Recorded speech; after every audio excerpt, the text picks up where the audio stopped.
पति का मात्र एक लक्ष्य था अपने जीवन में कि मुझे अपनी पत्नी का खून पीना है।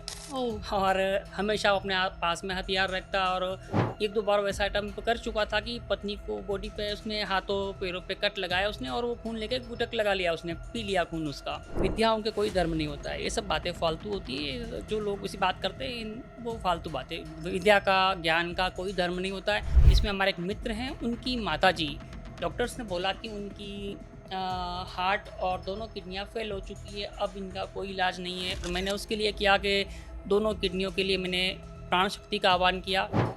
मेरा 31 वर्ष का अनुभव है। मैं कह सकता हूँ रातों रात कोई भी कार्य पूरा नहीं हो सकता ऐसा। आपको जो कुछ करना है तो आपको कुछ क्रियाएँ करनी पड़ेगी, जो क्रियाएँ काफ़ी जटिल होती है। मंत्र जाप भी होते हैं, क्योंकि अपने घर में, अपने जीवन में सबसे पहले शिव और शक्ति का रूप जो है, अपने शिव रूप में पिताजी हैं और शक्ति के रूप में माताजी है। अगर आपने उनको प्रसन्न कर लिया तो साफ बात है, सारी सिद्धि आपको अपने जूते के पास खड़ी मिलेगी। मंत्र और यंत्र के अंदर आपको आना पड़ेगा, साधना करनी पड़ेगी, तब आप प्रकृति के नियम में हस्तक्षेप कर सकते हो। जहाँ चाहोगे वैसा कुछ होगा और अच्छा शुभ काम करोगे शुभ मिलेगा, अशुभ किया अशुभ प्राप्त होगा। छठ कर्मों में ये वशीकरण, उच्चाटन, स्तंभन, इनका प्रयोग नहीं करना चाहिए। इसी से दिमाग पर असर करते हैं और मात्र 6 महीने के अंदर जिस व्यक्ति पर प्रयोग किया गया है वो इंसान मानसिक रूप से संतुलित नहीं रहता है।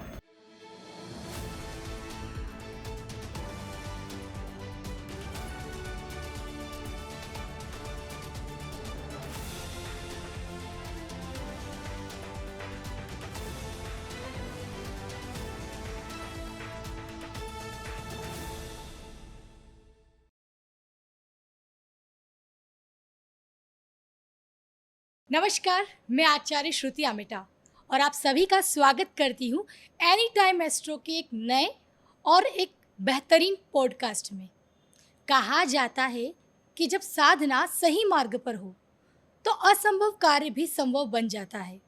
आज मैं आपको एक ऐसे व्यक्तित्व से मिलाने जा रही हूँ जिन्होंने अपने जीवन के 32 से भी अधिक वर्षों को ज्योतिष और तंत्र विद्या की साधना को समर्पित किया है। एक ऐसा नाम जिन्होंने न केवल लाखों लोगों के जीवन को बदला है, बल्कि अपनी तंत्र विद्या की शक्ति के फलस्वरूप बहुत सारे लोगों के जीवन में असंभव प्रतीत होने वाले कार्यों को भी संभव किया है। उनकी साधना इतनी गहरी है कि उन्होंने कई बार जीवन मरण की लड़ाई लड़ते हुए लोगों का जीवन तक बचाया है। उनका अनुभव, उनका ज्ञान और उनका योगदान आज मेरे लिए तो बहुत बड़ी प्रेरणा है। आज के हमारे पॉडकास्ट का केंद्र बिंदु है मेरे ही गुरुदेव पंडित श्री दीपक जी आमेटा। बहुत बहुत स्वागत है पंडित श्री दीपक जी आमेटा, मेरे गुरुदेव। आपका बहुत बहुत स्वागत है। प्रणाम, कल्याण हो आपका। जी, तो मेरा पहला क्वेश्चन है आपसे कि ज्योतिष और तंत्र विद्या में आपका सफ़र कैसे शुरू हुआ और आपके गुरु कौन रहे हैं? ज्योतिष का सफ़र तो सबसे पहली बात तो ये रही कि मेरा सफ़र जो है शुरू हुआ कंप्यूटर के साथ में। मैंने एमटेक कर रखा है, मैं सॉफ्टवेयर फील्ड से हूँ। मुझे ज्योतिष और तंत्र में विश्वास नहीं था, लेकिन लाइफ जीवन में कुछ ऐसा घटित होता देखा मैंने कि कुछ ऐसा है, कोई शक्ति है जो इंसान को नियंत्रित करती है, केंद्रित जी, करती है और अपने जीवन को परिवर्तन कर सकती है। तो मैंने मात्र इस चीज़ को देखने के लिए ज्योतिष का ज्ञान लिया अपने नाना जी से, और उसके बाद मेरे इष्ट देवता भगवान शिव हैं, उनके सहयोग से मैंने ज्योतिष का ज्ञान लिया। इसमें मैंने काफ़ी सेवाएं दी। उसके बाद में मैंने तंत्र का क्षेत्र चुना और फिर तंत्र के अनुभव किए, और जो मेरे द्वारा अनुभूत है उन तंत्रों को मैं प्रमोट करता हूँ, सबको बताता हूँ। लेकिन यहाँ कहना चाहूँगा कि ज्योतिष के द्वारा किए गए उपाय का जो समय होता है काफ़ी लंबा होता है, जी, और तंत्र द्वारा छोटे रूप में इस काम को जल्दी सिद्ध कर सकते हैं हम। इसलिए ज्योतिष से तंत्र का सफ़र छोटे रूप में इस प्रकार से रहा है हमारा। जी। तो मेरा इसका नेक्स्ट क्वेश्चन यही है कि तंत्र क्या है और तंत्र कहाँ से आया है? आपकी बात से बताना चाहूँगा मैं आपको कि बेटा, तंत्र के मूल प्रणेता जो है, निर्माण करने वाले, वो मात्र शिव हैं। और जी, शिव ने हम इंसानों को जो वस्तुएं प्रदान करी हैं वो सभी शुभ हैं। जो अशुभ वस्तुएं हैं सब शिव ने अपने शरीर पर धारण कर रखी हैं। जो शुभ वस्तुएं हैं शिव ने हमें प्रदान करी हैं, और शिव द्वारा दी गई हर वस्तु शुभ ही होती है। लोगों ने इसका गलत यूज़ किया है और लोगों के सामने इसका गलत प्रेजेंट किया है लोगों के सामने। और लोगों के लिए उसका विभत्स रूप दिखाया है। लोग काफ़ी बार सोचते भी हैं, डरते भी हैं इस चीज़ से कि यार हम किसी तांत्रिक से मिलेंगे तो कैसा होगा, क्या उल्टा हो सकता है, कुछ नेगेटिविटी हो सकती है। जी। लेकिन शिव की बनाई हर वस्तु जो है वो शुभ के लिए, अपने जीवन को आसान बनाने के लिए होती है और हम हर तंत्र साधना के द्वारा अपने जीवन को आसान बना सकते हैं, सटीक और सच्चे उपाय करके। जी। मेरा नेक्स्ट क्वेश्चन ये है आपसे कि तंत्र क्या सच में काले जादू को बताता है? क्योंकि तंत्र का नाम सुनते ही लोग डर जाते हैं और काले जादू से इसे जोड़ देते हैं। तंत्र के बारे में बहुत सारे मिथ फैले हुए हैं। क्या तंत्र से डरना सही है? आपका क्या विचार है?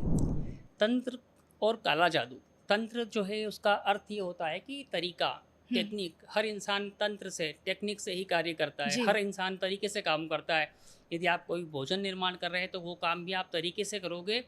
उसी प्रकार से तंत्र भी एक काम करने का तरीका है, इसको तंत्र कहा गया है। और काला जादू तो ये नाम अभी पैदा हुआ है। मूल तत्व जो है वो तंत्र है। तंत्र मतलब कि टेक्निक, तरीका, किसी काम करने का तरीका। और शिव ने इसका निर्माण किया है और मूल तत्व तंत्र है। और ये तंत्र जो है भगवत प्राप्ति में, शिव की प्राप्ति में, शुभ कामों में ही काम आता है। अपने जीवन को उत्तम, सरल और सभी अटके हुए कामों को पूरा करने के लिए ये अपनी सहायता करता है। लेकिन लोगों ने इसका विभत्स रूप प्रदान किया है, अस्थियां लेकर के, कपाल लेकर के, और वो किया है। लेकिन तंत्र इतना डरावना नहीं है, विभत्स नहीं है। डरना नहीं चाहिए। अपने जीवन को सफल बनाने के लिए तंत्र के सारे जो विधान हैं उनको करना चाहिए अपने को। अच्छा, कोई ऐसा केस आया है आपके जीवन में जिसमें आपने अपनी तंत्र विद्या से लोगों का जीवन बदला हो? पिछले वर्ष की बात है कि हमारे एक क्लाइंट थे जो बाहर से महाराष्ट्र की तरफ से आए थे। जी। उनके पति के ऊपर किसी व्यक्ति ने ब्रह्म राक्षस को चढ़ा रखा था और उसकी बात सुन के तो मेरे भी रोंगटे खड़े हो गए थे। ये हुआ था कि उसकी पति के अंदर ब्रह्म राक्षस था और पति का मात्र एक लक्ष्य था अपने जीवन में कि मुझे अपनी पत्नी का खून पीना है। ओह! और हमेशा वो अपने पास में हथियार रखता और एक दो बार वैसा अटेम्प्ट कर चुका था कि पत्नी को बॉडी पे उसने हाथों पैरों पे कट लगाया उसने और वो खून लेके गुटक लगा लिया, उसने पी लिया खून उसका। अच्छा। तो उसके बाद में उसकी पत्नी काफ़ी दुखी परेशान हुई थी, तो मेरे से मिलना हुआ उनका और मैंने उनको कहा फिर उस बारे में कि इसका इलाज हो सकता है। और फिर देखा रूप मैंने उसका, तो मुझे भी एक बार तो डर, सबको लगता है डर, मुझे भी लगा था। जी। लेकिन फिर वैदिक विधान से और तंत्र के प्रयोग द्वारा उस ब्रह्म राक्षस से हमारी मित्रता हुई और मित्रता होने के बाद में उस ब्रह्म राक्षस पर नियंत्रण प्राप्त किया। नियंत्रण करके आज उसको मुक्त कर दिया है और वो पति पत्नी अच्छे से अपना जीवन जी रहे हैं और पति अपने व्यापार में आज वर्तमान समय में व्यस्त है और वो लोग सुखी है। आज भी हमारे संपर्क में, उनसे अक्सर हालचाल पूछते हैं। अब शुभ ही होता है, आज वो क्लाइंट फ़ोन पे नहीं रोती है हमारे सामने। जी। आजकल हर कोई अपने आप को तंत्र विद्या का ज्ञाता बताता है। हर कोई बताता है कि हम तंत्र विद्या से रातों रात आपके जीवन में बदलाव ला लेंगे। बहुत सारी प्रॉब्लम है वो रातों रात 24 घंटे के अंदर अंदर आपकी प्रॉब्लम सॉल्व कर लेंगे। आप तंत्र विद्या को किस तरह से देखते हो और किस तरह से काम करते हो? मेरा 31 वर्ष का अनुभव है। मैं कह सकता हूँ रातों रात कोई भी कार्य पूरा नहीं हो सकता। ऐसा आपको जो कुछ करना है तो आपको कुछ क्रियाएं करनी पड़ेगी, जो क्रियाएं काफ़ी जटिल होती है। मंत्र जाप भी होते हैं, यंत्र निर्माण भी होता है उसमें, और तांत्रिक क्रियाएं भी होती है। इसको एक रात्रि में कर पाना लगभग संभव नहीं है। और तंत्र की बात करते हैं तो शुभ के कार्य करें आप, शुभ ही रहेगा। जी। तो ऐसे में हम कैसे पहचानें कि सही तंत्र विद्या का ज्ञाता ये है और फेक कौन है? सबसे पहली बात है, इसको पहचान नहीं सकते अपन, क्योंकि अगर आपने कोई वस्त्र या कोई सिंबल ले रखा है तो हम पहचान सकते हैं भैया कि ये व्यक्ति गार्ड है, ये पुलिस में है, ये डॉक्टर है। लेकिन तंत्र में अपन इसे नहीं पहचान सकते, ये बंदा काम करेगा नहीं करेगा। लेकिन मैं अपनी तरफ से बोलता हूँ, मैं किसी का भी काम अपने हाथ में लेता हूँ तो अपने क्लाइंट को यही गारंटी देता हूँ इस बात की कि यदि आपका कार्य पूरा नहीं हुआ तो आपको आपका अमाउंट रिटर्न कर दिया जाएगा। यही मेरे कार्य की गारंटी होती है। पूरा अमाउंट रिटर्न कर देते हैं? जी बिल्कुल, हाँ, 100% बिना कोई काट छाट के। और अभी तक इतने केसेस आए हैं जिनमें आपने कभी अमाउंट रिटर्न नहीं किया और कभी किया हो ऐसा? हाँ, ऐसा केस हुआ था हमारे साथ में। लेकिन हमने किसी व्यक्ति के लिए पूजा की शुरुआत करी थी और बीच में हमें मालूम चला कि हम जिसके लिए पूजा कर रहे हैं वो व्यक्ति व्यक्तित्व के अनुसार उचित नहीं है, अच्छा नहीं है, और हमें हमारी शक्तियों ने मना कर दिया कि भाई हम इसकी सहायता नहीं कर सकते। और हमने उनको बुलाया, बोला भाई अपने पैसे पकड़ो आप और रवाना हो जाओ, हम आपका कार्य नहीं कर सकते। मतलब जो सही है, जो जेन्युइन बिल्कुल चीजें जी, आप लेकर आ बिल्कुल रहा है। आप किसी रास्ते चलते हुए व्यक्ति को परेशान नहीं कर सकते कि कोई इंसान जा रहा है, भला सा अपना काम कर रहा है, उसको आपने छेड़ दिया, नहीं। जो व्यक्ति दंडित करना है तो अवश्य भावी दंडित कर पाओगे उसको आप, अन्यथा आप चलते हुए आदमी को परेशान नहीं कर सकते। शिव की बनाई शक्ति है, ये शक्ति मूर्ख नहीं है, तो मतलब गलत चीजों को प्रमोट नहीं करते। बिल्कुल नहीं, कभी नहीं। जी। कोई ऐसी क्लाइंट स्टोरी या फिर कोई ऐसा क्लाइंट आपके पास आया हो, जीवन मरण की लड़ाई चल रही हो और आपने उसको बचाया हो? हाँ, ऐसा हुआ था आज से लगभग 1.5 साल पहले हुआ था, जिसमें हमारे एक मित्र हैं, उनकी माताजी, डॉक्टर्स ने बोला कि उनकी हार्ट और दोनों किडनियाँ फ़ेल हो चुकी है, अब इनका कोई इलाज नहीं है और कुछ नहीं हो सकता है इनका। तो मैंने कहा क्यों ना इनके लिए चांस लिया जाए, तो मैंने फिर एक वैदिक विधान की शक्ति का प्रयोग किया था, जिसमें अपन क्या कर सकते हैं कि शक्ति, प्राण शक्ति होती है, उसका अपन ट्रांसप्लांट कर सकते हैं। तो मैंने उसकी माताजी के लिए, जो 85 ईयर ओल्ड थी, और मैंने उसके लिए किया कि दोनों किडनियों के लिए मैंने प्राण शक्ति का आह्वान किया, हार्ट के लिए किया।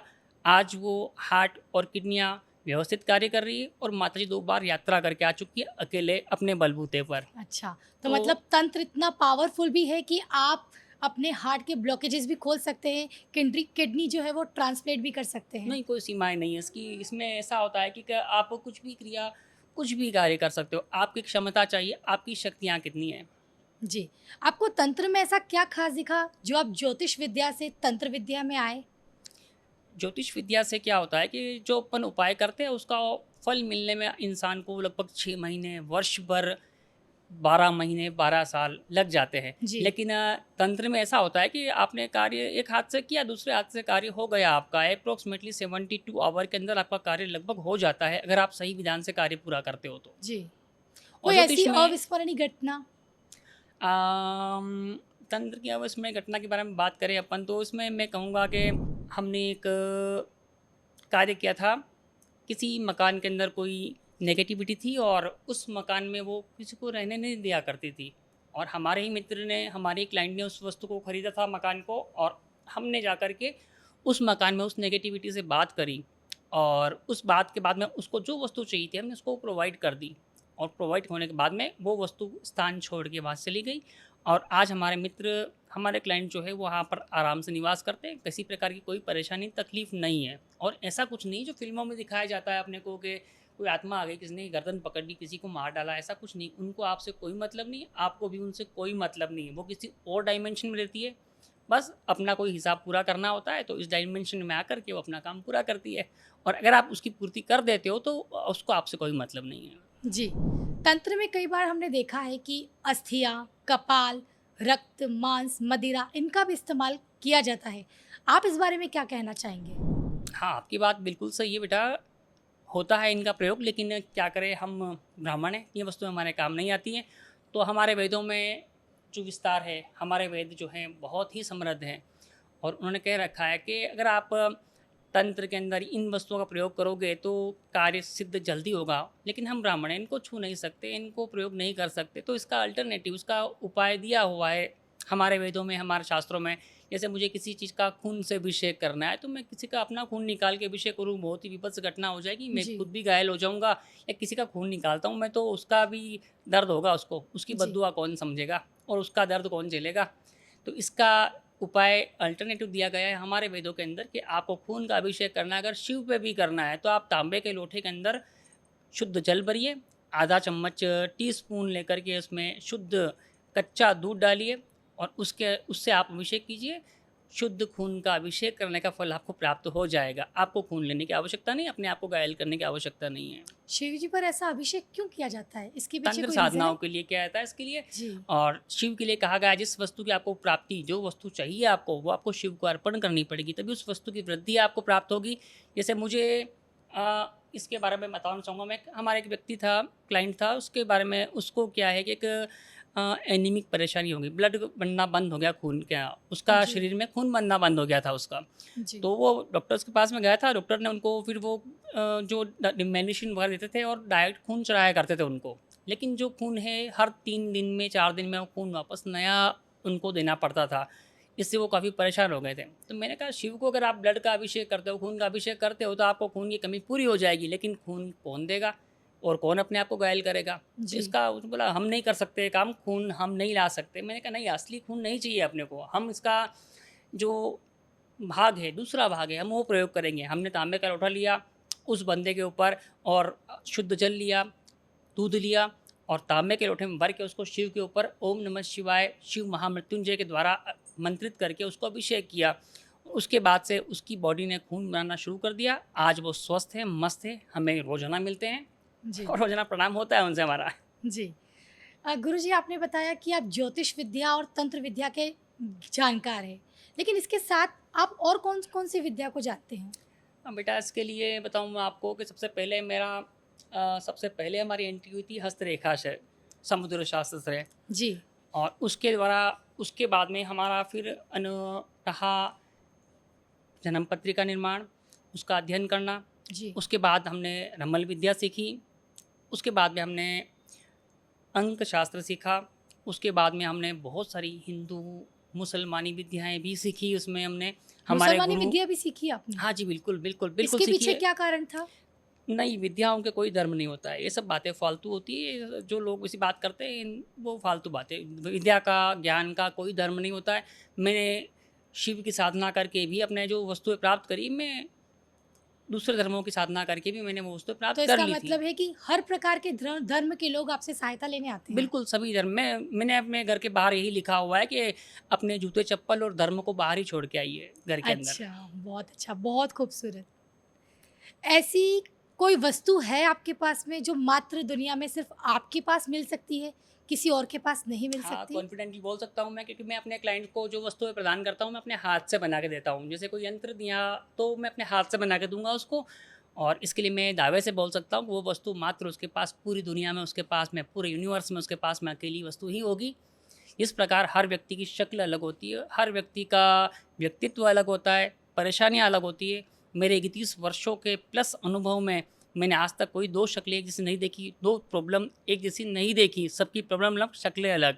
तो एक बीमारी के लिए एक ही यंत्र या एक ही वस्तु प्रमोट करना उचित नहीं होता है। हर व्यक्ति के लिए अलग अलग। जिस प्रकार श्री यंत्र हैं, तो श्री यंत्र को यदि अपन एम्बॉस उभरा हुआ बनाते हैं तो अपने को श्री समृद्धि और अष्ट लक्ष्मी प्रदान करता है। लेकिन जी। अगर हम श्री यंत्र को अधो रूप में बनाते हैं तो आपको दरिद्र भिखारी भी बना सकता है। तो इस प्रकार से बहुत सारे काम हो सकते हैं। किसी के कुर्म पृष्ठीय श्री यंत्र होता है, वह कार्य करता है। किसी के लिए श्री पृष्ठीय और चांदी का, तांबे का, सोने का श्री यंत्र होता है, वो कार्य करता है। इस प्रकार से हर व्यक्ति, हर समस्या, हर चीज़ का अलग अलग विधान होता है। और हर व्यक्ति को यंत्र मैं अपने हाथ से बना के देता हूँ, जिसको मैं दावे से बोल सकता हूँ वो किसी और के पास में आपको नहीं मिलेगा कभी भी। जी। क्या आप अपनी विद्या, चाहे तंत्र हो, चाहे मंत्र हो, इससे हमारे दर्शकों को कुछ ऐसा ज्ञान दे सकते हैं जो सबके लिए कल्याणकारी हो? इसके लिए मैं आपको कहना चाहूँ बेटा कि रामायण में एक श्लोक है, प्रविश नगर की ये सब काजा, हृदय राखी कौशलपुर राजा। इस मंत्र को बोलने मात्र से काम नहीं होगा आपका, क्योंकि बोलने से कार्य सिद्ध नहीं होता है। इसको सिद्ध करना होता है, इसको आत्मसात करना होता है, इसको अपने साथ लेना होता है। ऐसा करिए, नवरात्रि आ रही है भी है सामने अपने, तो इस नवरात्रि के अंदर इस मंत्र का 1008 बार पाठ कीजिए। उसके बाद में 108 बार उसका स्वाहा, प्रविश नगर के ये सब काजा, हृदय कौशलपुर राजा, स्वाहा ऐसे बोल करके जौ और तिल से इसका हवन कीजिए, साथ में घी मिला करके। उसके बाद में 108 बार हवन कर दिया। उसके बाद में आपको 11 बार चम्मच में जल लेना है शुद्ध, और इस मंत्र को बोल के आपको अपने ऊपर डालना है, इसको छिड़कना है अपने ऊपर। इस प्रकार करने पर ये मंत्र आपके साथ में आत्मसात कर लेगा। और जब कभी आप किसी यात्रा पर विशेष काम से बाहर निकलते हैं, इस मंत्र को आपकी जन्म तिथि के अनुसार, जैसे कि आपका जन्म 1 तारीख को हुआ है तो 1 बार बोल के निकलना है, 2 तारीख को हुआ है तो 2 बार बोल के निकलना है, 10 तारीख को हुआ है तो 1 + 0 = 1, 1 बार बोल के निकलना है, 12 को हुआ है तो 1 + 2 = 3, 3 बार बोल के निकलना है। इस प्रकार अपने मूलांक के अनुसार मंत्र को बोल के निकलोगे तो आपका कार्य निसंकोच पूर्ण होगा, सारे विघ्नों का नाश होगा, अगला व्यक्ति आपको अनुकूल प्राप्त होगा, और जो सब चाहते हो वैसा होगा। सारा वातावरण परिवर्तित हो चुका होगा इस मंत्र प्रभाव से। ये मेरा खुद का स्वयं का अनुभव है। जी। गुरुजी, तंत्र विद्या के ऊपर तो हमने बहुत बातें की हैं, बहुत कुछ जाना है आपसे, लेकिन मैं आज आपसे एक चीज़ और जानना चाहती हूँ कि आप महापूजा किसे मानते हैं?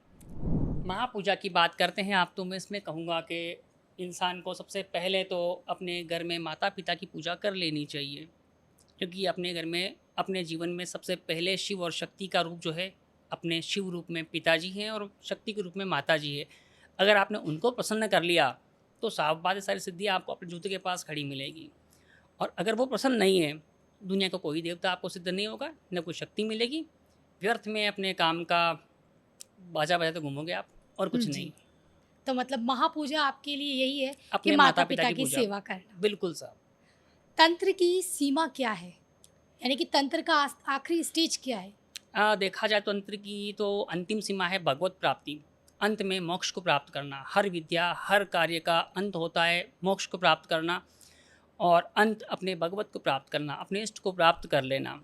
और मैं ये कह सकता हूँ, मैंने अब तक भगवत को प्राप्त नहीं किया, लेकिन हाँ, मैंने अपने शिव को कई बार स्पर्श किया है, देखा है, अनुभव किया है, उनसे गाइडलाइन मिली मुझे। कई बार मैं खुद उलझता हूँ, मैं अपने आप को ज्ञानी नहीं मानता, मैं भी अपने आप को विद्यार्थी ही समझता हूँ।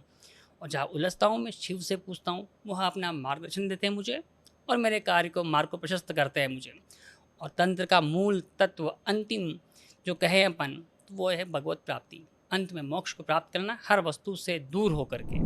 तो मतलब जो लोग आज तक तंत्र को विनाशकारी समझ सकते थे, वो यही समझते थे कि तंत्र जो है वो विनाश का कारण होता है, लेकिन तंत्र किसी की लाइफ को चेंज भी कर सकता है। बिल्कुल, तंत्र लाइफ को बदल सकता है। तंत्र की बात करते हैं अपन तो भगवान श्री राम एक अच्छे तांत्रिक रहे हैं, भगवान लक्ष्मण अच्छे तांत्रिक रहे, स्वयं रावण एक अच्छा तांत्रिक, तंत्र मंत्र और यंत्र का ज्ञाता रहा है।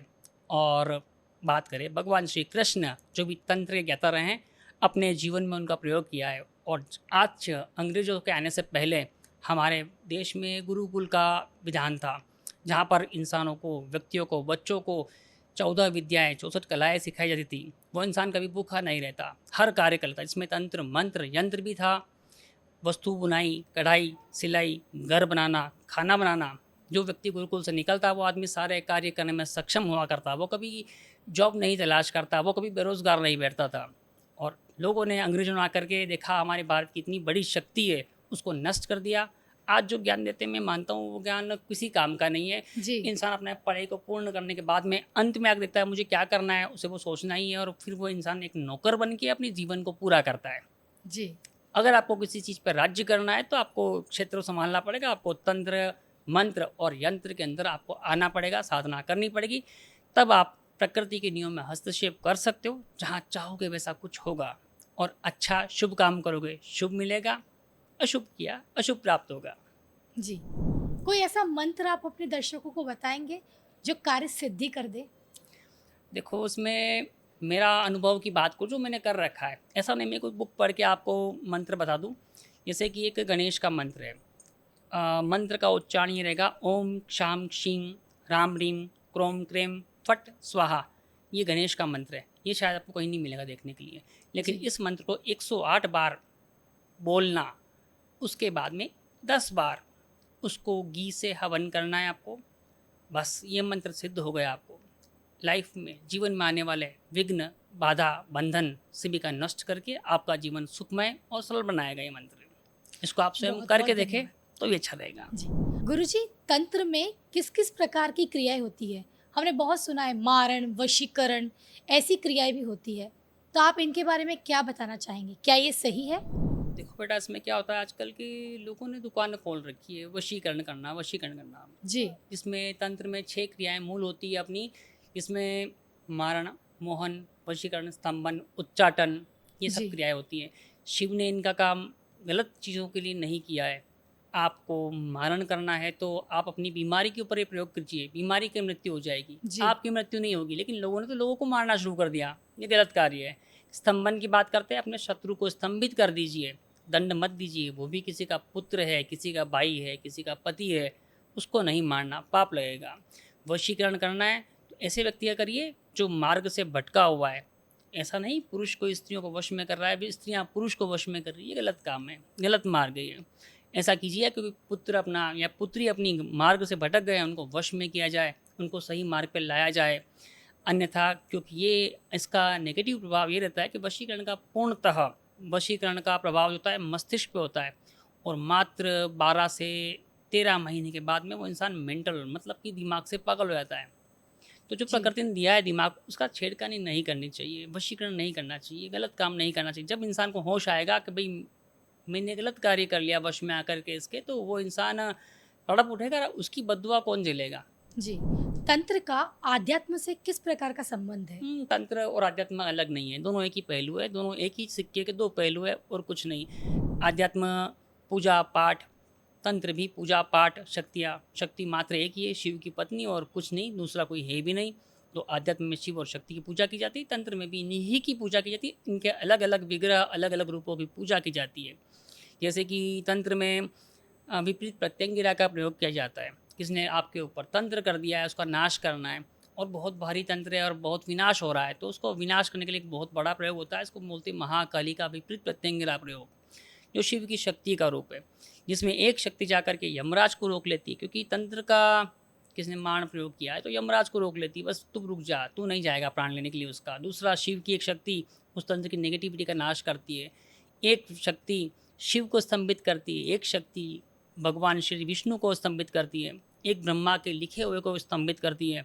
और उसके बाद में उस तंत्र में जो आप चाहते हैं कि इस घर की परेशानी, तंत्र मंत्र यंत्र इनका नाश हो, सुखी हो जाए, उस शक्ति के प्रभाव से, इस मंत्र के प्रभाव से 1.25 जाप पूर्ण होने के बाद में वो इंसान सुखी होता है। सारे जितने भी तंत्र मंत्र यंत्र जो किए हैं, जिसने किए हैं, उसके ऊपर वो 8 गुना अधिक पावरफुल होकर के जिसने प्रहार किया है उसके ऊपर गिरता है।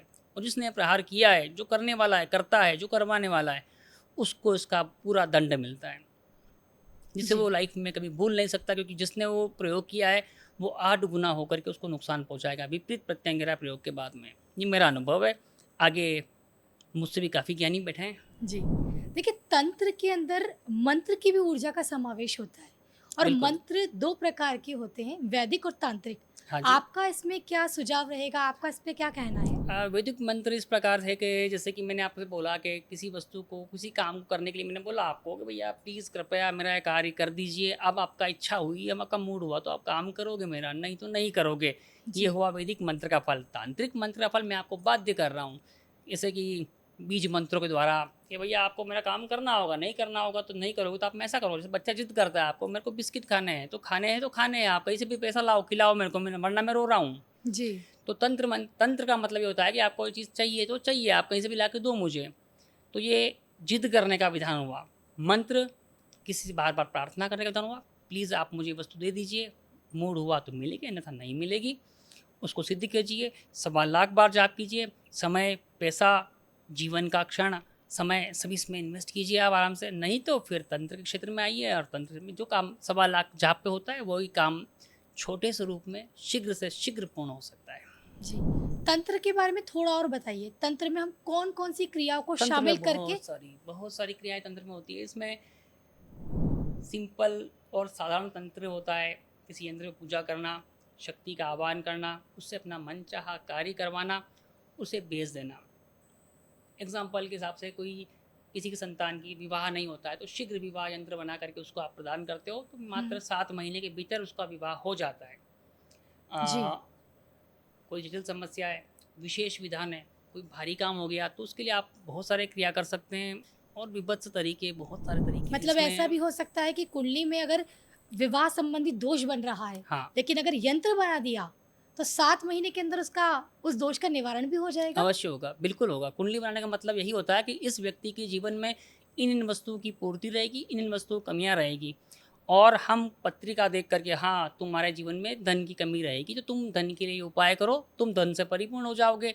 तुम्हारा विवाह विलंब से होगा तो मैं उसको मंगल का यंत्र प्रदान करूँगा, विवाह शीघ्र हो जाएगा। किसी में बुद्धि नहीं है, व्यापार नहीं हो रहा है, कोई व्यक्ति किसी भी वस्तु से डील करने से डरता है तो मैं उसको बुद्ध का यंत्र दूंगा, उसकी बुद्धि काम करेगी। कोई इंसान ऐश्वर्य में कमी है, दरिद्री है, तो मैं उसको शुक्र का यंत्र दूंगा, हीरा लगा के उसके ऊपर, जी। तो वह व्यक्ति ऐश्वर्य को प्राप्त करेगा। कुंडली बनाने का मेन पर्पज़, मेन मतलब यही होता है कि भाई इसके पास में किस वस्तु की कमी रहेगी और उस वस्तु को मैं कैसे प्राप्त करूँ, तंत्र द्वारा प्राप्त कर सकता है। इसमें भी वैदिक विधान भी होता है, तांत्रिक विधान भी होता है, यांत्रिक विधान भी होता है और सामान्य विधान दान करके भी आप प्राप्त कर सकते। दान करना भी अपने आप में एक तंत्र होता है। जी। गुरुजी, आउट ऑफ कैमरा एक बात आप मुझे बता रहे थे, आपकी क्लाइंट के बारे में बता रहे थे। वो क्लाइंट आपकी मेड ही थी। हाँ जी। उसका आपने जो इंटरेस्टिंग स्टोरी बताया, मैं चाहती हूँ कि वो दर्शकों को आप बताइए। हमारी मेट थी, उसमें क्या हुआ कि उसके जो एक पुत्र था और उस लड़के को कहीं मित्रों के साथ में पिकनिक के लिए गया था। तो वहाँ पर कोई ऐसा था कि उसके शरीर में नेगेटिव एनर्जी जो है उसने प्रवेश कर लिया और वो लड़का पागल की तरह हरकतें करने लग गया। उसने 2-3 बार अपने आप को आत्महत्या करने का अटेम्प्ट भी किया। डॉक्टर के पास ले गए तो डॉक्टर ने बोला इसको मेंटल प्रॉब्लम है इसको, तो उसने उसको दवाइयाँ, डिप्रेशन की दवाइयाँ वगैरह दे दी उसको, लेकिन बच्चा नियंत्रित नहीं हुआ। उसको जी। कहीं मंदिर में भी ले गए, कई बार कई मंदिरों में रखा उसको, मंदिरों में वो तो अपना हाथ छुड़ा के मरने के लिए भागता। उसने एक बार कुएँ में कूदने की कोशिश भी करी, अपने आप को हथियार चोट पहुँचाने की कोशिश भी करी उसने। फिर जी। उसका मिलना मेरे से हुआ क्योंकि वो रो रही थी घर पे आके बैठ कर के, तो मैंने क्या हुआ? आज क्यों उदास क्यों हो? रो क्यों रहे हो आप? तो उन्होंने बोला कि बच्चे का में ऐसी हरकत हो गई है। जी। फिर मैंने टेस्ट किया, देखा उसको, तो उसकी बॉडी में नेगेटिव शक्ति ने पूरा अधिकार कर लिया उसके ऊपर। फिर हमने उस शक्ति को निकाला बाहर। हमने उसको एक हल्दी से उपटन बनाया, उस बच्चे के ऊपर पूरा उपटन लगाया, उस उपटन को निकाल करके उस बच्चे का पुतला बनाया, सारी नेगेटिविटी उस पुतले के अंदर ली और उस पुतले का दाह संस्कार कर लिया हमने। आज वो बच्चा मस्त है, पुनः स्कूल ज्वाइन कर लिया उसने, पढ़ाई कर रहा है 12th में, अच्छा है, स्वस्थ है, मस्त है। अच्छा। गुरुजी, तंत्र के कौन-कौन से मार्ग हो सकते हैं और तंत्र में किस-किस प्रकार की पूजाएँ की जाती है? देखो बेटा, तंत्र का मार्ग तो बहुत ही विशाल है, इसको पार नहीं कर सकते। मेरी अनुभव से ही मैं बोलूँगा मैं आपको कि जीवन भर आप इसमें गोते लगाओगे समुद्र के अंदर तो अंत में आपको एक बूंद प्राप्त होगी। लेकिन हाँ, जहाँ तक हमारी समझ है तो तंत्र में बहुत अच्छे तरीके भी हैं, तंत्र में बहुत विभत्स और डरावने तरीके भी हैं।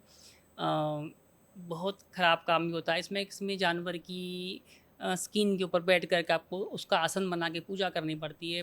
अघोर तंत्र भी होता है इसमें, अघोरी क्रियाएँ करनी पड़ती है, उनके षटकर्म होते हैं सारे, वो करते हैं उसमें। ब्राह्मण विधान भी क्रियाएँ होती है उसमें, मुस्लिम विधान की क्रियाएँ भी होती है उसमें। बस सभी का पर्पस एक ही होता है कि आपके मन की जो स्थिति है, जो वस्तु आप प्राप्त करना चाहते हो, वो आपको प्राप्त हो जाए, आसानी जी। से प्राप्त हो जाए। बस इसलिए आप कोई भी मार्ग चुनोगे, पहुँचोगे आप एक ही जगह मात्र। जी। बस मार्ग अलग-अलग है। वैदिक विधान से आप जाप करोगे, मंत्र जाप करोगे, देवता को खुश करोगे, अपनी इच्छा पूरी करोगे।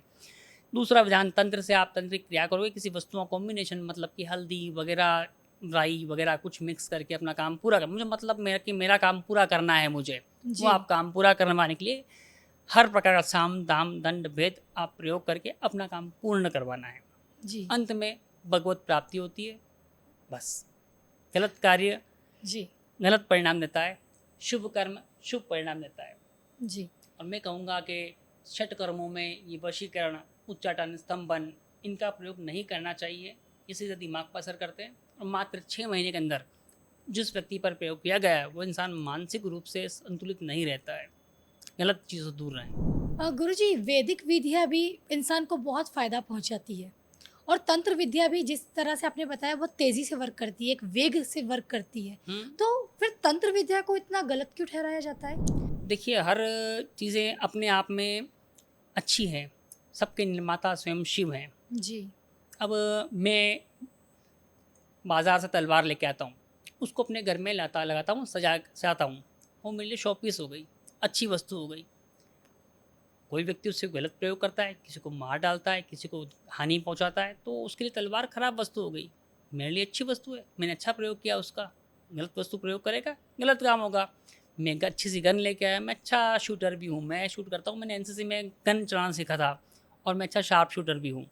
तो मुझे शौक है गन चलाने का, तो मैं गन लाकर अपने घर पे रखूँगा शो पीस के रूप में। मुझे किसी व्यक्ति को नुकसान नहीं पहुँचाना है, रखूँगा, वो शो पीस का काम करेगी। कोई व्यक्ति उसको रखता है अपने पास में किसी को नुकसान पहुँचाने के लिए, तो जो वस्तु को जिस प्रकार देखता है, जैसी दृष्टि वैसी सृष्टि होती है। जी। बस इस प्रकार अपन देखते हैं कि भैरव भैरव भी कोई व्यक्ति सौम्य रूप में पूजा करता है, उनकी सौम्य पूजा करता है, सौम्य वस्तुएं प्राप्त होती है। इंसान तंत्रोक्त में भैरव को भी बाध्य करके और काम करते हैं, तो भैरव फिर उसके लिए विभत्स रूप में ही सामने आते हैं और उसी प्रकार जैसा कर्म वैसा फल मिलता है उनको। जी। गुरुजी, बहुत सारे लोगों पे तंत्र क्रियाएँ की जाती है, जो विनाशकारी हो। तो इसके सिम्पटम्स कैसे दिखने को मिलते हैं? इनके सिम्टम दिखते हैं कि इंसान का घर के अंदर प्रवेश करते ही दिमाग का भारी हो जाना, किसी से बात करने की इच्छा ना होना, घर की पहली रोटी जो बनती है उसके अंदर से पानी या वो रोटी खराब, किसी भी तरीके से वो रोटी खराब हो जाना, घर के पानी में कीड़े हो जाना, घर में लाल रंग की चींटियाँ होना, और शरीर भारी होना, कार्य करने की इच्छा नहीं होना, जो काम आपकी प्रगति के है उसमें लगते ही आपको आलस आता है, उसमें काम नहीं कर पाते हो, आलस्य की अधिकता होती है, वो काम नहीं कर, जो काम आपके लाभ का होता है वो काम नहीं कर पाते हो, जो काम हानि के होते हो आप फटाफट से करते हो आप, जी। खुद के काम सफ़र करते हैं, लोगों के काम आप हाथों हाथ पूरे कर डालते हो। ये सब तंत्र के लक्षण हैं। शरीर का भारी होना, किसी काम में मन नहीं लगना और बहुत सारे सिम्पटम होते हैं क्या उसके। शरीर या त्वचा पर भी इसके कुछ देखने को मिलते हैं इसके लक्षण? हाँ, इसके ये तो यदि का इंसान कोई इसके ऊपर मारण प्रयोग करता है या कोई तंत्र प्रयोग करता है, तो उसमें गलत शक्तियों का प्रयोग किया था। त्वचा के ऊपर लाल चकत्ते होते हैं, कुछ घाव वगैरह और कुछ यदि इंसान पुतल प्रयोग करता है, पुतले के ऊपर प्रयोग करता है, जहाँ उसने वो पिन, कील लगा रखी है, वो स्थान लाल हो जाता है, वहाँ पर असहनीय दर्द होता है। जी। कुछ ऐसा उपाय बता सकते हैं कि जिस पर तंत्र किया क्रिया की गई हो और उसको हम सॉल्व कर सकें या तंत्र बाधा हटा सकें? कुछ आसान सा उपाय। आसान उपाय इसमें रहेगा कि एक सबसे पहले अपने घर में जो आटा प्रयोग करते हैं आप, उस आटे को आप हल्दी मिक्स कीजिए, थोड़ा-सा नमक डालिए उसके अंदर और उसके अंदर पानी, शुद्ध पानी, जी, गंगा जल मिक्स करेंगे और उसको पूरे शरीर पर लेप कीजिए। जिस प्रकार से अपन उपटन लगाते हैं, उस जी, उपटन को निकाल कर के हम वापस अपना ही एक पुतला बनाएँगे। यदि औरत जी, है तो औरत की तरह पुतला बनाएँगे, पुरुष है पुरुष तो पुतला बनाएँगे। और उसको अपने अपने ऊपर से 7 बार घुमा करके किसी जलती हुई वस्तु के अंदर डाल देंगे, उसको नष्ट करना है। आपकी वो नेगेटिव जल के नाश हो जाएगी साथ में उसके। अच्छा, ये एक सामान्य सी प्रक्रिया है। ये क्रिया आप नींबू के ऊपर भी कर सकते हैं, लेकिन मैं कहूँगा कि क्रियाएँ जटिल हो सकती है, उसका विधान भी उतना जटिल ही होगा। ये एक सामान्य सी प्रक्रिया है। यदि कुछ हुआ है तो आप ठीक कर सकते हैं। अगर क्रिया विशेष है तो उसके लिए विशेष क्रिया महाकाली का विपरीत प्रत्यंगिरा प्रयोग करना उचित रहेगा। और ये प्रयोग क्या आप करते हैं? बिल्कुल करते हैं। अच्छा। गुरुजी, तंत्र का केंद्र कौन-सा है हमारे भारत में? हाँ, बेटा तंत्र का केंद्र मेरे अनुभव, मेरे ज्ञान के अनुसार से तो माँ कामाख्या का मंदिर है। जी, जो माँ कामाख्या तंत्र की सर्वश्रेष्ठ, सर्वोत्कृष्ट और एक महाशक्ति के रूप में। दूसरा स्थान आता है अपना उज्जैन, चक्र तीर्थ, मणिकर्णिका। ये शक्तियाँ और सिद्धियाँ शीघ्र से शीघ्र प्रदान करने के लिए विख्यात भी है और शक्तिकृत भी। और मैंने यहाँ बैठ के साधनाएँ करी है तो मुझे पता है इसका कि परिणाम काफ़ी अच्छे होते हैं। आप घर पे साधना करते हो, उससे लगभग 100 गुना अधिक शीघ्र और कई गुना अधिक फल की प्राप्ति होती है। अगर आप वहाँ पर बैठकर एक माला जाप करते हो तो आपको लगभग 1.25 लाख का जाप का फल मिलता है। जहाँ आपको घर अच्छा, बैठ कर के 1.25 लाख जाप करने हैं, तो उन तीर्थ पे बैठ के आप करते हो तो मात्र एक माला करने पर पे आपको 1.25 लाख जाप का फल हाथों हाथ मिल जाता है। तो जी। इंसान इस शॉर्टकट को लेने के लिए उन तंत्र स्थानों पर आता है, तंत्र केंद्रों पर आता है। और अपने भारत में बहुत सारे हैं, कश्मीर में भी हैं, हिमाचल में भी हैं, दतिया मध्य प्रदेश में भी हैं, उज्जैन में भी हैं, अ, गुवाहाटी में भी है, कामाख्या जानते ही हैं आप। और दक्षिण में भी देखा जाए तो बहुत सारे स्थान हैं। मैं आपको काउंट नहीं कर सकता, 52 शक्तिपीठ पड़े हैं, 12 ज्योतिर्लिंग जी। पड़े हैं, अपने आप में सभी जागृत हैं। गुरुजी, तंत्र की श्रृंखला में वशीकरण को बहुत मान्यता दी गई है। वशीकरण के बारे में आप क्या बताना चाहते हो? वशीकरण का नाम आते ही सब लोग समझते हैं किसी ने किसी को फंसा लिया, किसी ने किसी को फांस लिया और लोगों ने उसको बना भी ऐसा ही रखा है कि अपनी प्रेमिका को वश में कर लीजिए, उसको वश में। अरे क्या करना है वश में करना? अगर आपके प्यार में सच्चाई है तो वो खुद उठ के आ जाएगी। आपको वशीकरण की आवश्यकता क्या है? अगर आपको वशीकरण करना पड़ रहा है तो आप में दम नहीं है, आप में प्यार में क्षमताएं नहीं है, नहीं ला सकते। क्यों प्रकृति के नियम में टांग डालते हो? और वशीकरण का सीधा असर आपके मस्तिष्क पे होता है। तो जो इंसान इसको प्रयोग करता है अपनी प्रेमिका पर, अपनी प्रेमी पर करता है, तो मात्र 6 से 8 महीने के बाद में उसका दिमाग पे असर दिखना शुरू होता है। वो इंसान डिप्रेस होता है, डिप्रेशन में चला जाता है। जी, जब उसको होश आता है कि अरे यार मैंने तो गलत काम कर दिया, मैं इसकी माया में फँस गई और मैंने गलत काम कर दिया। अपने ये पश्चाताप होता है उसको और फिर डिवोर्स वगैरह होते हैं, इनका तलाक होता है, फिर व्यर्थ की बातें बहुत ज़्यादा होती हैं। तो मतलब आप ये कहते हैं कि वशीकरण सक्सेसफुल नहीं रहता है? नहीं, नहीं, नहीं, नहीं, नहीं। रामायण में साफ लिखा है आपने, जिसका जिसके ऊपर सच्चा प्रेम होता है वो उसको अवश्य भावी प्राप्त तो होता है। नहीं होता है तो फिर ये फर्जी मार्ग प्रयोग ना करें, अच्छी बात नहीं है करना। जब वो वशीकरण से बाहर, क्योंकि तंत्र की एक सीमा होती है, एक समय होता है कि उस तंत्र का प्रयोग का जो है 1 महीना, 3 महीना, 6 महीना, 12 महीना, 14 महीना, 14 साल, 16 साल। अब जब वो उस व्यक्ति से बाहर निकलेगा, उस माया से बाहर आएगा, तब उसे याद आएगा, अरे यार मैंने क्या गलत कर दिया, किसे कैसा हो गया मुझसे। अपनी गलती से वो खुद अपने आप में घुट-घुट के लाइफ को जिएगा, या फिर वो ब्रेकअप करेगा, या फिर वो धमाल करेगा और बना-बनाया घर अपने आप बिखर जाएगा। तो फिर बेसिकली आप वशीकरण को प्रमोट नहीं करते? बिल्कुल नहीं करता वशीकरण प्रमोट, मैं बिल्कुल नहीं करता। वशीकरण करना है आपको तो ऐसे पे करो जो इंसान मार्ग से भटका हुआ हो। अपना बच्चा है मार्ग से भटका हुआ, उसको वश में करके उसको ठिकाने लाओ, सीधे लाइन पे लगाओ उसको। कोई बच्ची है किसी अपने, हम भारतीय हैं, सारे अपने हैं, अपने ही बच्चे बच्चियाँ हैं, और कोई मार्ग से भटक गया है, उसको वश में करो। कोई इंसान जैसे कि उच्चाटन, किसी व्यक्ति को मैं अगर उच्चाटित करता हूँ तो उसकी स्थितियाँ ये बन जाती है कि वो व्यक्ति हर तरफ से उसका मन उठ जाता है और अंत में वो इंसान आत्महत्या कर लेता है। तो ऐसे शक्ति का प्रयोग यदि मैं करूँगा तो शत्रु पर करूँगा तो शत्रु बेचारा किसी काम का नहीं रहेगा, जी। लेकिन पाप का भागी तो मैं भी होऊंगा इसमें। यदि मैं उच्चाटन प्रयोग की शराबी के ऊपर करूँगा, शराब से इसका उच्चाटन हो जाए, तो अभी जी। शराब पीना छोड़ देगा। उसके अच्छा। दिमाग में एक बात बैठ जाएगी कि शराब पीना छोड़ दिया उसने। स्तंभन करना है, मतलब किसी इंसान को स्तंभित करके बिठा दिया आपने, वो किसी काम का नहीं रहा। यदि मैं आपकी बीमारी को स्तंभित कर दूँ तो मुझे पुण्य मिलेगा, यदि मैं आपको स्तंभित करता हूँ तो मुझे पाप लगेगा इस चीज़ का। बीमारी को स्तंभित कर सकता हूँ मैं, आने वाले तूफान, आग, बिजली, इनको स्तंभित करके पुण्य कमा सकता हूँ। इंसानों को करके पाप नहीं कमाना। जी। मारण करना है तो बीमारी का, परेशानियों का मारण करो, इंसानों को नहीं मारना। गुरुजी, आपके बारे में एक बहुत अच्छे से मैंने किसी क्लाइंट से सुना था। उन्होंने ये बोला था कि जहाँ पर मेडिकल साइंस अपने हाथ खड़े कर देती है, जहाँ पर डॉक्टर्स अपने हाथ खड़े कर देते हैं, वहाँ पर आपकी तंत्र विद्या लोगों का जीवन बदल देती है। बिल्कुल, बिल्कुल। ये आप बिल्कुल सही सुना आपने। तंत्र विद्या बहुत पुरानी, मेडिकल साइंस तो अभी आया है अपने पास में, अभी नज़र में आया। और मैं कहता हूँ मेडिकल साइंस में भी कि काफ़ी बीमारियाँ ऐसी हैं जिनके पास इनका इलाज नहीं है मेडिकल साइंस के पास में।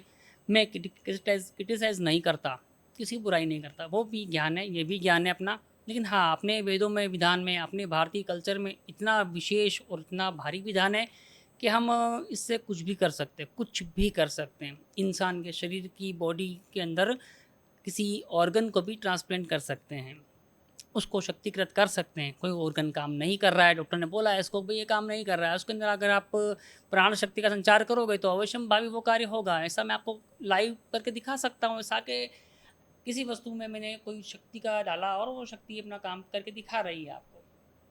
जी। जैसे हृदय काम नहीं कर रहा है तो हम डॉक्टर्स बोलेंगे, मेडिकल लाइन के लोग बोलेंगे कि भाई ब्लॉकेज वगैरह है इसमें, हृदय काम नहीं कर रहा है, हार्ट प्रॉब्लम हो रही है इसको। लेकिन यदि पर हमारे पास में हम बोले उसमें प्राण शक्ति की कमी आ गई है, हृदय प्रॉपर तरीके से काम नहीं कर पा रहा है, पूर्णतः से काम नहीं कर रहा है, तो उसके हृदय के अंदर मैं प्राण शक्ति का संचार करूँगा तो अवश्य भावी उसका हृदय परिपूर्ण होगा और प्रॉपर तरीके से काम करना शुरू कर देगा। तो बिल्कुल तंत्र ऐसा है, मतलब बिना चीर-फाड़ किए आप ऑर्गन ट्रांसप्लांट करा रहे हो। अगर आप में शक्ति है तो आप प्रकाश की गति के हिसाब से भी कार्य कर सकते हैं। इतना फास्ट कार्य होता है कि शरीर कटा या नहीं कटा, जी। ऑर्गन ट्रांसप्लांट हो जाता है एक पलक झपकने मात्र पर। हाँ, बहुत पूजा का मान्यता है विधान, इसकी। बहुत विधान बड़ा होता है इसका, 45 डे का समय लगभग लगता है। लेकिन जब ये क्रिया होती तो प्रकाश की गति से होती, ऑर्गन से प्राण शक्ति डालना, ऑर्गन का काम करवाना, ऑर्गन से काम लेना, बस। जी, आपके कमेंट्स पढ़े थे मैंने। लाखों लोगों ने ऐसे कमेंट किए थे कि आपने उन्हें तंत्र विद्या से एक नया जीवन दिया है। बिल्कुल, बहुत सारे ऑर्गन जो है हमने उसमें डाला है। जी। और बहुत सारे ऑर्गन हैं, बहुत सारे हमारे पास में जो है लाइव जुड़े हुए लोग हैं हमारे साथ में, जो बोलते हैं जिनके अंदर बॉडी के अंदर हमने बहुत सारे भाग, अंग, हृदय, लीवर, किडनी ला के डाला है और प्रतिष्ठा करी है और तंत्र के विधान से करी। कोई ऐसा काम नहीं किया कि कोई चीर-फाड़, काटा-वाटा, नहीं, कुछ नहीं, ऐसा कुछ भी नहीं। मात्र उस अंग के अंदर प्राण शक्ति का संचार करना ताकि प्रॉपर तरीके से वो कार्य कर सके, जी। बस और कुछ नहीं। बहुत बहुत धन्यवाद गुरुजी। आपसे बहुत अच्छा ज्ञान प्राप्त करने को मिला। हमारे दर्शकों को इससे फ़ायदा ज़रूर मिलेगा। अवश्य महादेव मंगल करेंगे। जी, नमस्कार। नमस्कार। और मैं अपने सभी यूज़र को भी बहुत बहुत धन्यवाद देना चाहती हूँ कि पूरे पॉडकास्ट तक अंत में बने रहने के लिए। तो अगर आप गुरुजी से बात करना चाहते हैं, अगर अपनी परेशानी को सॉल्व करना चाहते हैं, तो अभी any time astro app download कीजिए, जहाँ पर आपको मेरे और मेरे गुरुजी जैसे कई अनुभवी एस्ट्रोलॉजर से बात करने का मौका मिलेगा और अपनी परेशानी को सॉल्व करने का भी मौका मिलेगा। तो अभी डाउनलोड कीजिए एनी टाइम एस्ट्रो ऐप।